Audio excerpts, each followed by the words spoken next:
ഒരു ദിവസം കാട്ടിൽ. ആവോ, വിശന്നിട്ട് വയ്യ, നടന്ന് നടന്ന് തളർന്നു.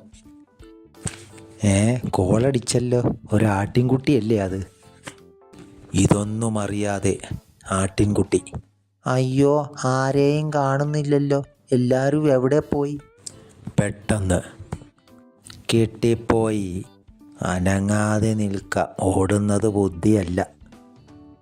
ചെന്നായ അടുത്തെത്തിയപ്പോൾ, സുഹൃത്തെ, താങ്കൾക്ക് നന്ദി പറയാൻ യജമാനൻ അയച്ചതാണ് എന്നെ. നന്ദി പറയാനോ? എന്തിന്? മറ്റ് ചെന്നായ്ക്കളെ പോലെ ആടുകളെ ഉപദ്രവിക്കുന്ന ശീലം അങ്ങേക്കില്ലെന്നാണ് യജമാനൻ പറഞ്ഞത്. അതിനുള്ള പ്രതിഫലമായി താങ്കൾക്ക് ഭക്ഷണമായി യജമാനൻ അയച്ചതാണ് എന്നെ. തേടിയ പള്ളി കാലിൽ ചുറ്റി. അങ്ങേക്ക് ഭക്ഷണമാകാൻ ഞാൻ റെഡിയാണ്. പക്ഷേ ഒരു കാര്യമുണ്ട്. എന്താ കാര്യം?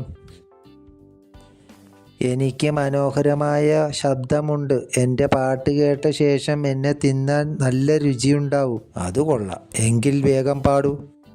May may.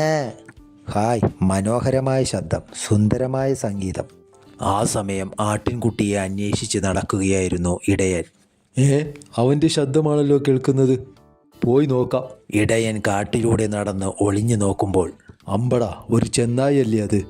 നിന്റെ സംഗീതാസ്വാദനം ഇപ്പോൾ ശരിയാക്കി തരാം. എൻ്റെ ആട്ടിൻകുട്ടിയെ ശാപ്പിടാനാണോ പാപം? അമ്മ! ഇടയൻ്റെ കുറുവടിക്കുള്ള അടി കിട്ടിയ കുറുക്കൻ പറപറ പാഞ്ഞു.